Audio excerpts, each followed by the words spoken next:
Good morning, everyone. My name is Marcy Walton. I love this group.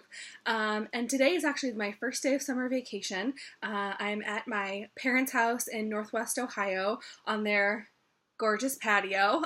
So if you hear a little bit of wind or birds have been fluttering around, it's actually very relaxing. I am kind of outside, but it makes me not need concealer, so I'm all for it. So it's the first day of the vacation, and I thought today would be a good time to do a bullet journal tutorial. So I'm going to take you through a couple of overarching things, and then I'm going to do a flip through. So I will take the camera and kind of hover over my journal and kind of go through things. So hopefully if you've been interested or if you've seen stuff, on Instagram or Pinterest or Facebook, I can kind of talk through things in a way that makes sense for you. So first, what is a bullet journal? It is a calendar. It is a to-do list generator. It's a journal. It can track your goals. It can be a diary, an actual journal. It's been really great for tracking some mental health things for me. It could be a notebook, a sketchbook, a memory book, a way to log your gratitude throughout the week, a weight loss tracker, a meal planner, a budget manager. I use it for a lot of my budget things, and basically anything else that you want it or need it to be. You create the structure, you create what you want it to be. So it's really awesome. It has been wonderful for me. Let's first go through supplies. So first of all of this is going to be on a Google Doc, kind of a 2 or 3 pager, so don't feel like you need to write down the names of anything. I have it all ready to go, hyperlinked, to Amazon or to the company name. So first, let me kind of walk through different options. So the only thing you need is a journal. Obviously, I'm going to go through the different kinds in a little bit, but you need a journal. You need a pen. This is, what is this? A freebie from Huntington Bank. So you need a pen and you need a ruler. That is literally all you have to do bullet journaling. I know if you are super interested, you're probably going to Google stuff and you're going to be like, oh my God, I need to spend all kinds of money and buy this stuff and this stuff. And you don't need any of that crap.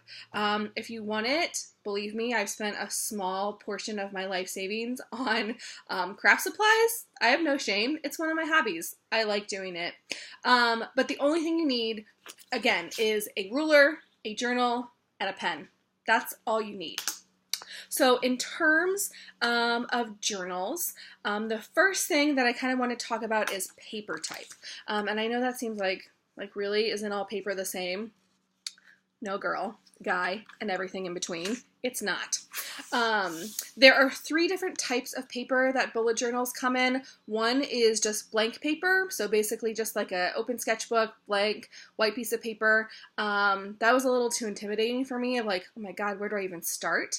Another kind is grid, so basically just looks like grid paper, and that was a little too much for me when I wanted to try to be a little artistic. It looks like there were just grids over everything. Like, imagine painting on grid paper, like not awesome.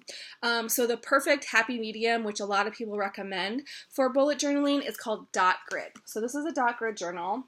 Get a little closer. So you see the grid there? So there's dots there when you need them, but looking far away, you can't really see them. So for example, one of my spreads, this is just what I opened to.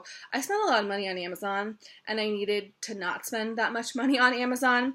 So I wanted to track how many weeks have I gone without spending money on Amazon.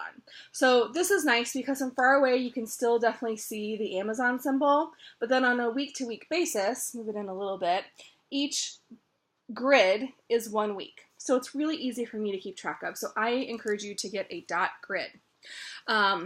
Anything can work. If you want to do something else, it's yours. That's the whole point of bullet journaling, is that you make it what you want it to be. A couple of different options. If you are a beginner and if you're not sure, oh, I don't know if this is for me, I don't know if I want to, spend all this money, that's fine. Go to the dollar store. Get just a blank journal. If you really want to try true bullet journaling, Michaels, both online and in store, has this awesome, I think it's called Artist Artist's Loft brand, which is sort of like the Michaels brand of everything.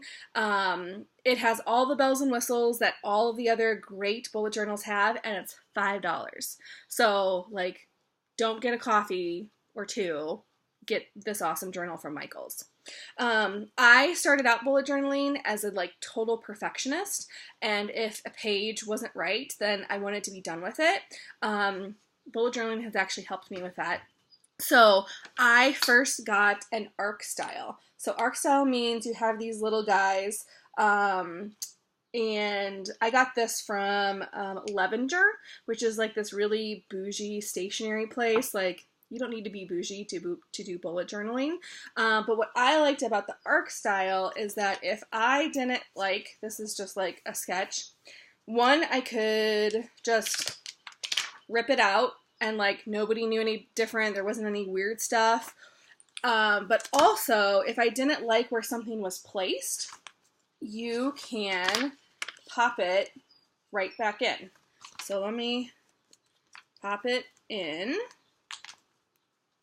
And now that paper goes there when it was at the back. So that is nice if you are like, if I get one thing messed up, I'm going to be pissed off. Go with an arc style. These can be found also at Staples for super cheap. Again, I went bougie and then I regretted it.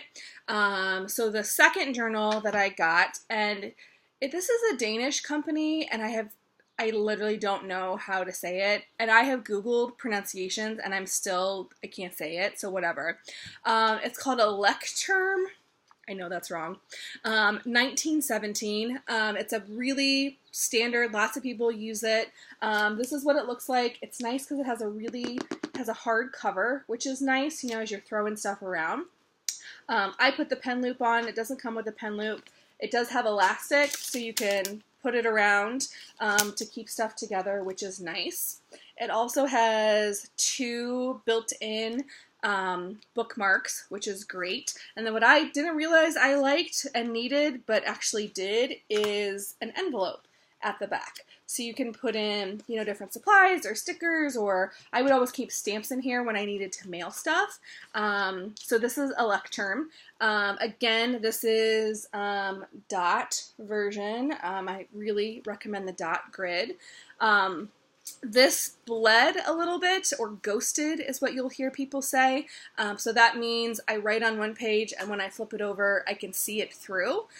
So the paper quality is okay, but overall it's a nice brand. And again, links will be in that document.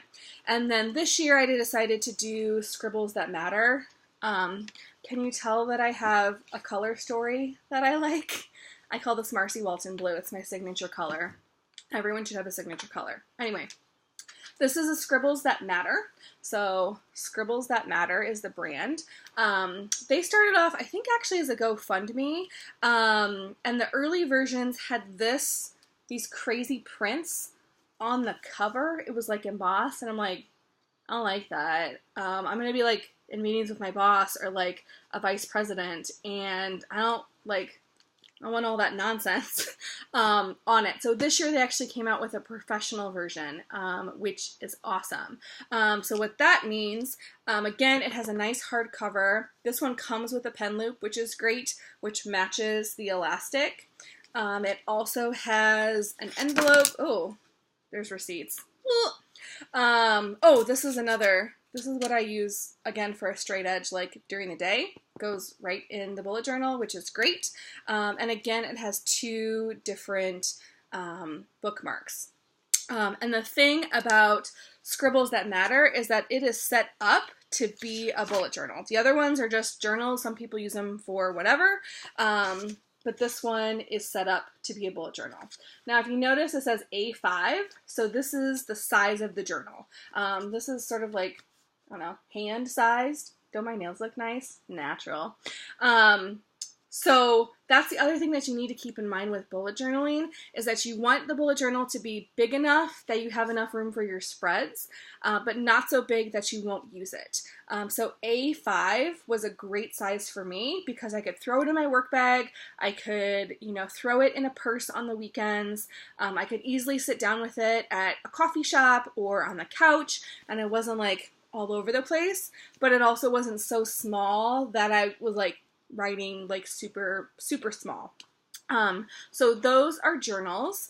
I'm going to go ahead and stop it here and then do sort of like the aerial version to show you some other supplies so you can kind of see them in action, and then show you a bunch of pages. So stay tuned until after I edit this.